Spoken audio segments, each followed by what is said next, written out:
Clarifications, please. Mr. Pridham Singh. Thank you, Mr. Speaker. I have one supplementary question as a follow-up to my parliamentary question, which is listed as number 5 in the order paper. What, vis-à-vis the framework agreement, is the dispute resolution clause in the event either Singapore or Indonesia cannot come to an agreement after the end of the 25-year period? Thank you.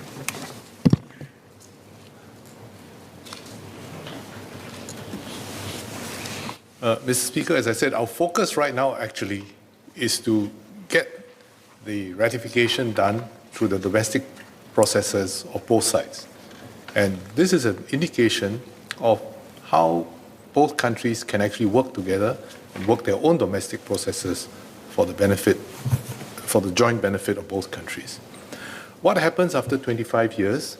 Each of the agreements that last for 25 years, the DCA and the ET, the DCA and the FIR, if there are disputes, what will happen is both sides will consult and reach an amicable settlement. What happens after 25 years is that the existing arrangements or the pre-existing arrangements will continue as they are currently continuing before we have reached a new agreement. So for the FIR, certainly Singapore will continue to discharge its responsibilities to provide air navigation services in a safe and efficient way for civil traffic. Ms. Jessica Tan.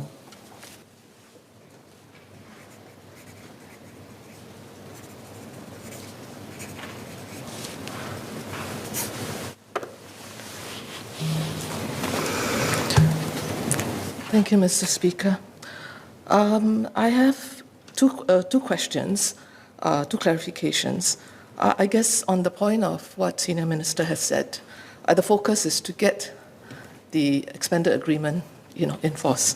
So I guess the question is, what's being done now to ensure that those agreements will come into force? How do we get these 3 agreements into force? And on another question to Minister of Transport, how are these agreements, like the FIR, you did indicate that they will benefit Changi Airport and Singapore, but could you provide more information and details of how this would benefit both Changi Airport as well as Singapore?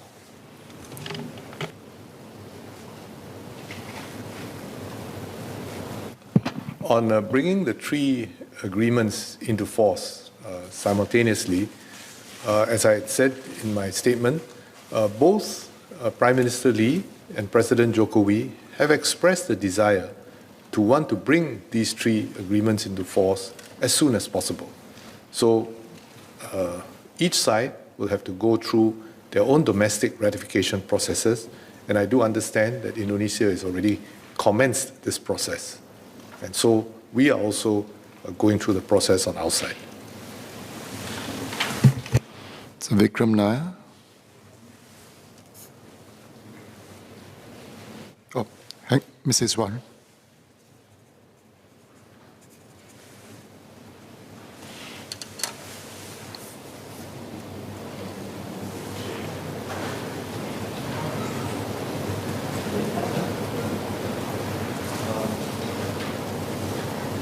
So, Speaker, I thank the member for her question, which is an important one, specifically how this agreement benefits Changi Airport. So if I may underscore a point that I made earlier, this is an agreement that does not just benefit Changi Airport, it actually also benefits Indonesian airports, for example, Batam, Bintan, and Tanjung Pinang, and perhaps most crucially, it also benefits international civil aviation from the point of ensuring its safety and efficiency. And once we take that as the baseline, then we can look ahead, because what it means is, despite all the forecasts for growth in aviation in the Asia-Pacific region, unless we are able to ensure traffic is managed well, smoothly, and most importantly, safely, we will not be able to benefit collectively or individually from that growth. So what this agreement does is it gives us clarity on an important matter for both sides, but also for the international aviation community, which has a strong interest in this matter. And with that as the foundation, we can then proceed to work on other important initiatives, whether it is investment in technology, in infrastructure, and also in building closer cooperation between Indonesia and Singapore in terms of aviation cooperation, and of course, extending beyond that into other areas. So I would say at its core, this agreement, once it is gone through the entire process and comes into force, it will provide clarity, certainty, and therefore give confidence to all parties involved to then proceed with the necessary initiatives to prepare for the growth in aviation in our part of the world. Mr. Vikram Nair.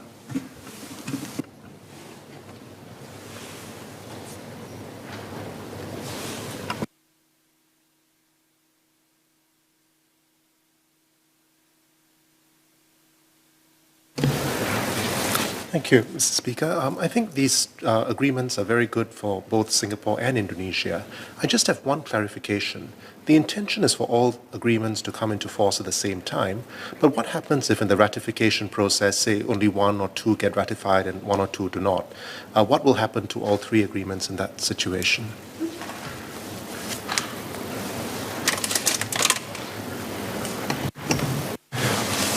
The agreement between both countries is to bring into force all three agreements simultaneously. And there's a good reason for it. Because the negotiations were conducted concurrently, and it has achieved a good balance of benefits across all three agreements. And hence, both countries have agreed that the best way to resolve these three outstanding issues is actually to discuss them together, come to agreements on them at the same time, and then to bring them into force concurrently. And that will provide a resolution to all these three outstanding issues at the same time. And I think that will bring many benefits to both countries so that it will reduce any chances of misunderstandings and provide a very strong basis for future cooperation. I should say that in any negotiations, it is of course, each side will want to push for its maximum benefits.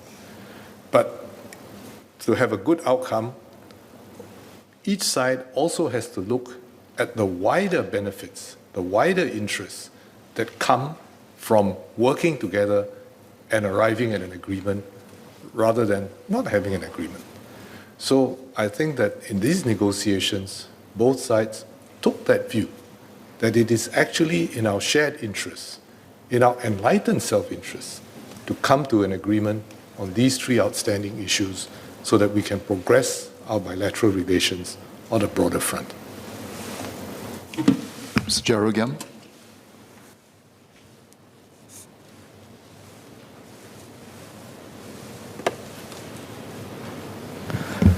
So, under this agreement, before the end of the 25 years, is Indonesia permitted to apply to ICAO to manage the airspace, which is delegated to Singapore to manage, if they feel that they are ready to provide air navigation services? And this could include the airspace closest to Changi Airport.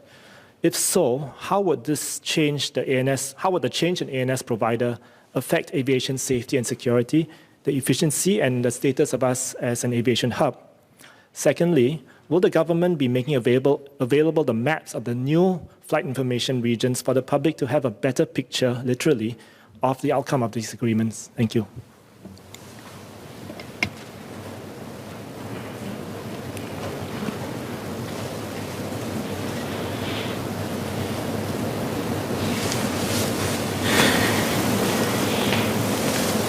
Mr. Speaker, I thank the member for his question. If I may reiterate, the delegation arrangement under the FIR agreement is for 25 years, and it also states that shall be extended by mutual consent if both sides find it beneficial to do so. And Indonesia and Singapore will consult each other and ICAO prior to the end of 25 years to ensure safety and efficiency of international civil aviation beyond the 25 years. And therefore, this is an agreement, and at its heart, its durability is underpinned by this set of provisions. And any deviations from this will have to be resolved through bilateral discussions and through consultation and ultimately approval from ICAO, which will also involve consultation with stakeholders.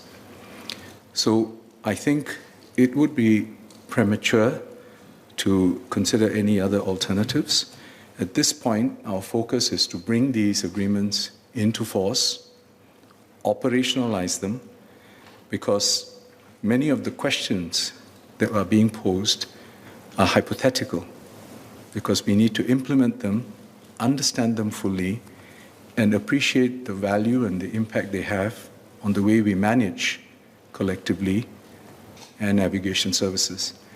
And then that will inform future decisions. On the maps itself, I think this is something that will have to be through bilateral consultation in the decision, but at this point, we are not releasing the maps. Ms. Polisan.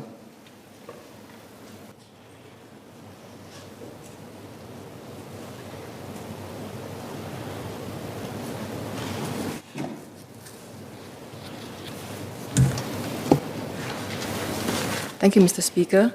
I have a question for Minister for Transport, specific to the delegation of the FIR, the arrangement of the delegation of the FIR. May I know what is the benefits direct to Singapore?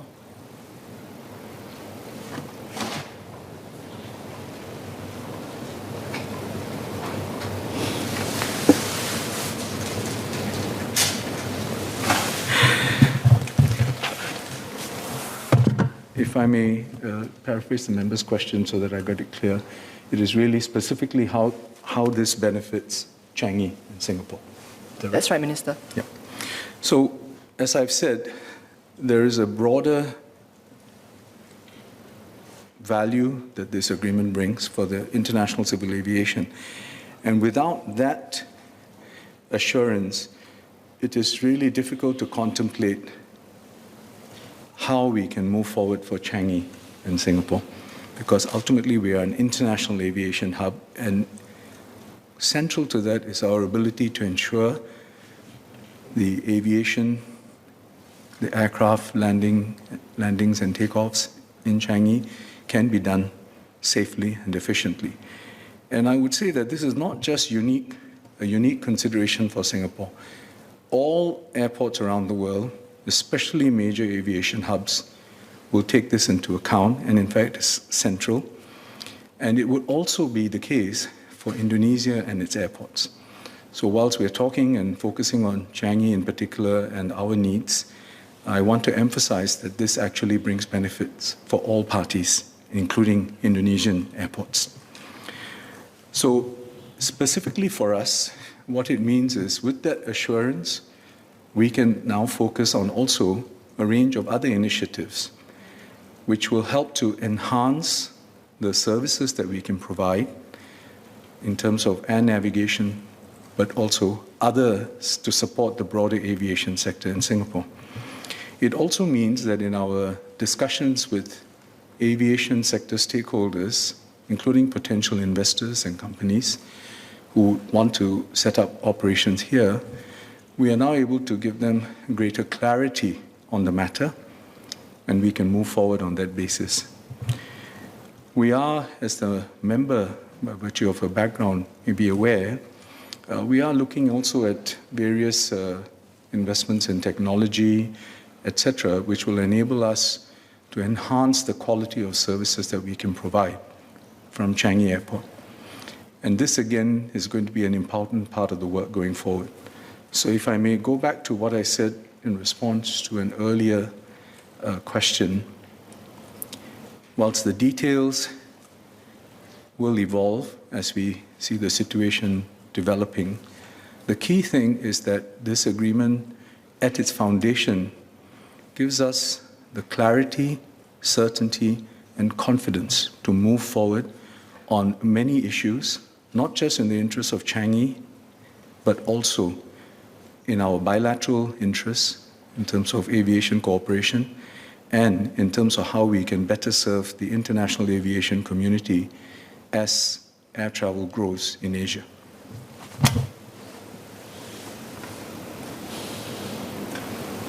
Mr. Saktiandi Supat.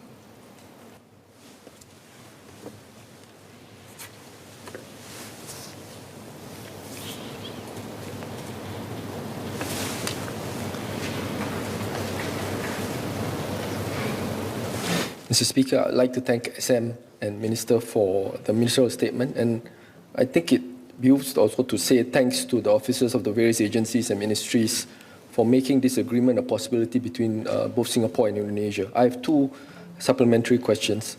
First is in relation to what Minister answered just now broadly, in terms of the FIR agreement, how does it essentially improve bilateral transport cooperation between Singapore and Indonesia, particularly aviation bilateral ties, which Minister has mentioned, but going forward beyond airports? My second clarification is in regards to this agreement. It definitely provides a good opportunity for both Singapore and Indonesia to work together better within the 25 years, and I think also beyond the 25 years.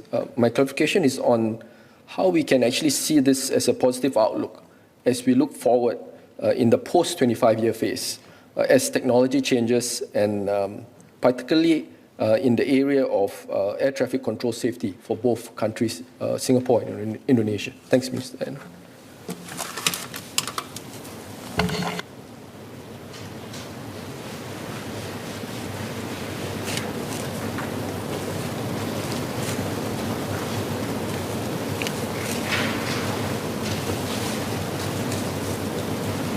Mr. Speaker, I thank the member for his words of appreciation for the various officials who have been engaged in, as SMTO described, extensive and intensive discussions on this very important matter.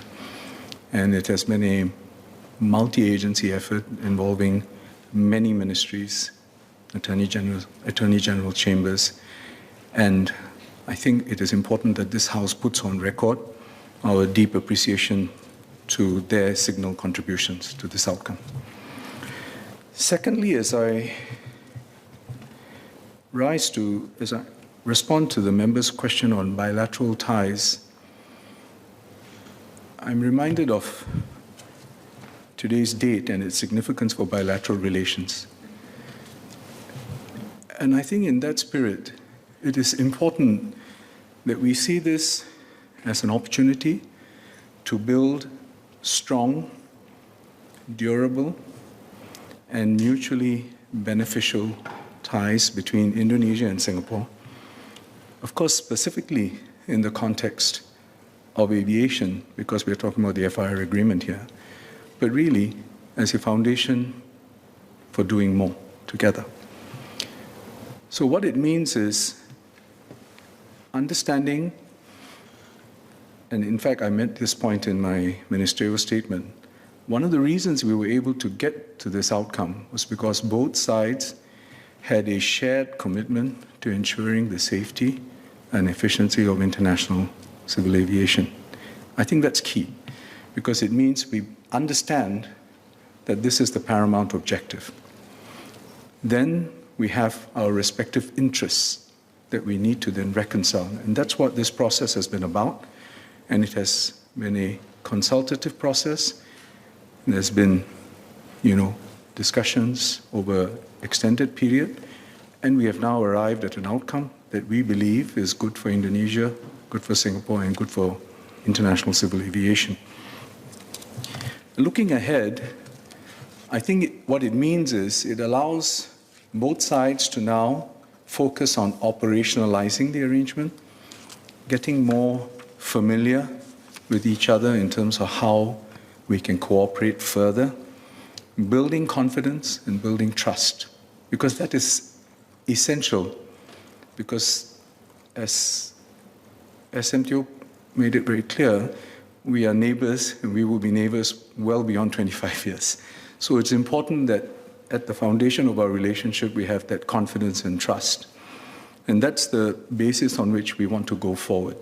So we will be working on these various initiatives.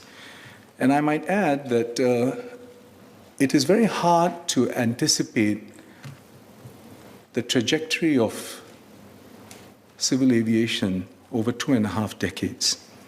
A lot has happened in the last 25 years. Indeed, a lot has happened in the last 5-6 years. And we must expect a lot more may happen in the next 25 years. If I may just give you one example, we have the Singapore Air Show on, and I met with some aviation officials this morning, and one of the focal points is what in the industry they call network operational efficiencies. This is really about how, between the aircraft avionics and the air navigation service provisions, how we can optimize so as to minimize the impediments to smooth flows. Because when you have those impediments caused by congestion, caused by weather events, etc., and so on, it means aircrafts have to circle, have to burn extra fuel, etc. And it takes on an even more significant hue when we consider these sorts of matters in the context of the broader climate change challenge and the kind of sustainability initiatives that we want to work on. And I'm just citing that as one example of how we can work together. And there are many other areas, but this agreement creates a foundation upon which we can build that stronger bilateral partnership. Mrs. Yakenping.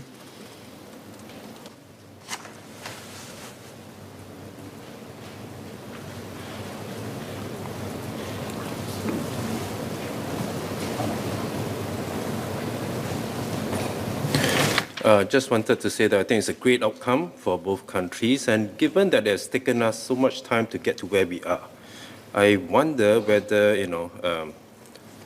as the duration of the 3 agreements are about 25 years, wonder whether it's possible that we could have a situation where it's an auto-renewal rather than a review followed by a renewal. I'm just changing it slightly with a view that we want to secure the future for both countries and for the global community, particularly for the global traveler. Something for consideration.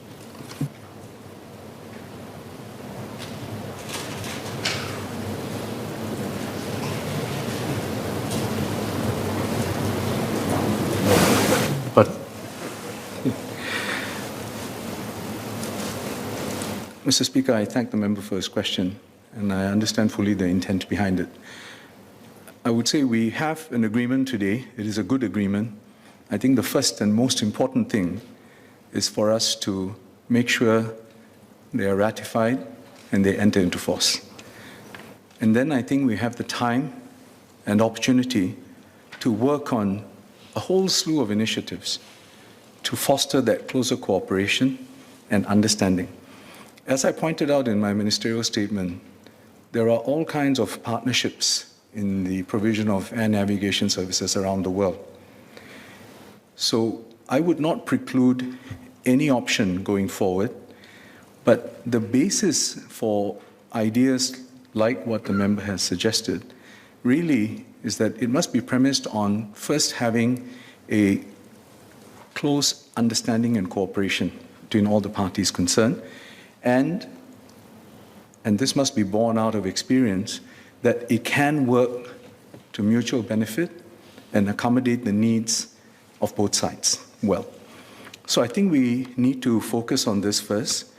I would not preclude alternative structures going forward, but neither do I want to hasten into those sorts of discussions at this point. I think, in general, from a government point of view, what we have today is a good agreement.